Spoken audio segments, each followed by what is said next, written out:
শুরু কর। আদি অনন্ত কাল থেকে মানুষ যে আজ পর্যন্ত বেঁচে আছে এবং মানুষ যে এখনো জন্মগ্রহণ করে চলেছে, পৃথিবীতে জনশূন্য হয়ে যায়নি, তার মূলে রয়েছে কোনো একটি নারীর রজতচক্রের ঘটনা। রজতচক্র বন্ধ হয়ে গেলে সেই নারী কোনো একটি সন্তান জন্মগ্রহণ করার যে ক্ষমতা তার আছে, এটা সে হারায়। সে সন্তান জন্মগ্রহণ আর দিতে পারে না, সে যাকে বলে বন্ধা হয়ে যায়। 8 বছর বয়স থেকে শুরু করে 16 বছর বয়স, বিভিন্ন জনের ক্ষেত্রে বিভিন্ন সময় নির্ভর করে তার রজতচক্র যে প্রথম ঘটনা তখন শুরু হয়। নারী যাকে বলা হয় মেনার্কি, অর্থাৎ প্রথম রজতচক্রকে বলা হয় মেনার্কি।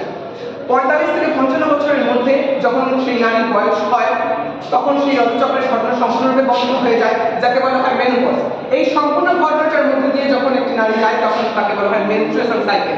এই মেনস্ট্রুয়েশন সাইকেল চলাকালীন সমাজের বিভিন্ন যে কুসংস্কারগুলো রয়েছে সেগুলো আমি এখানে তুলে ধরেছি। এই কুসংস্কারগুলোর যে কতটা বিজ্ঞান ভিত্তিহীন এবং কতটা যে অমূলক, সেই সম্পূর্ণ ঘটনা আমি এখানে তুলে ধরার চেষ্টা করেছি। লিখেছি, মাসিক চক্র চলাকালীন কোনো নারীর ধর্মীয় কোনো স্থানে বা পবিত্র অনুষ্ঠানে অংশগ্রহণ করা উচিত নয়। এটা আসল ঘটনাটা কি? মাসিক চক্র চলাকালীন কোনো নারী অপবিত্র নয়, সে সাধারণ মানুষই থাকে, অর্থাৎ মানুষকে মানুষের সম্মানে দেওয়ার কথাই আমরা এখানে বলেছি। এখানে আমরা একটা ভুল ধারণা তুলে ধরেছি, কোনো নারীর অবস্থানের পর যদি কোনো পুরুষকে স্পর্শ করে তাহলে সে গর্ভবতী হয়ে যায়, কিন্তু এটা খুব সামান্য একটা ভুল কথা। আশা করি অরক্ষিত যৌন মিলন ছাড়া আলিঙ্গন, চুম্বন, স্পর্শের মতো সাধারণ দৈহিক মিলনে কোনো নারী গর্ভবতী হতে পারে না। মাসিক চক্র চলাকালীন কোনো নারী অসুচি, সে অসুচি নয়, এটি একটি অতি সাধারণ ঘটনা, তার শারীরিক সুস্থতার নিদর্শন। রজস্রাব চলাকালীন কোনো নারীর হাতে তৈরি খাবার খেলে শরীর অসুস্থ হয়ে পড়ে।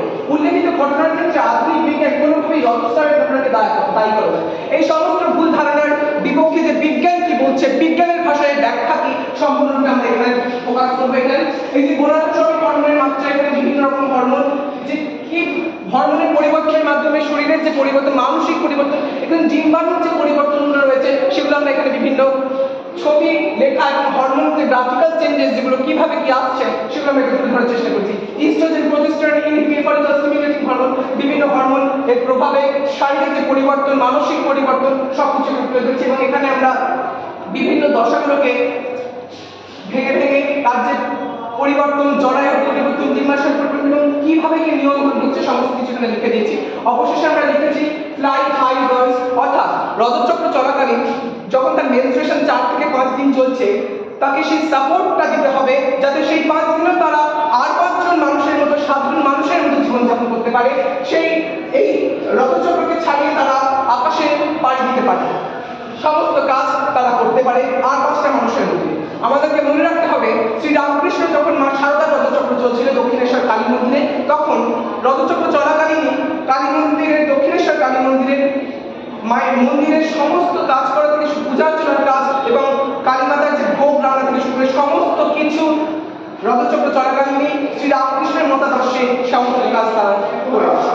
অর্থাৎ বর্তমান সমাজে দাঁড়িয়ে কিছু অর্ধশিক্ষিত মানুষের জন্য সমাজে এই কুসংস্কারগুলো এখন রয়েছে। আমাদের লক্ষ্য একটি কুসংস্কারহীন একটা সমাজ, একটা বিজ্ঞানের দ্বারা তৈরি একটা সমাজ তৈরি করব, যেখানে কুসংস্কার নেই, যেখানে রজতচক্র চলাকালীন কোনো নারীকে অসুচি, অপবিত্র না বলে তাকে একটা আর 5টা সাধারণ মানুষের মধ্যে আমরা সবাই গ্রহণ করে নেব। একটা সুন্দর স্বদেশ সমাজ তৈরি করতে আমাদের সবার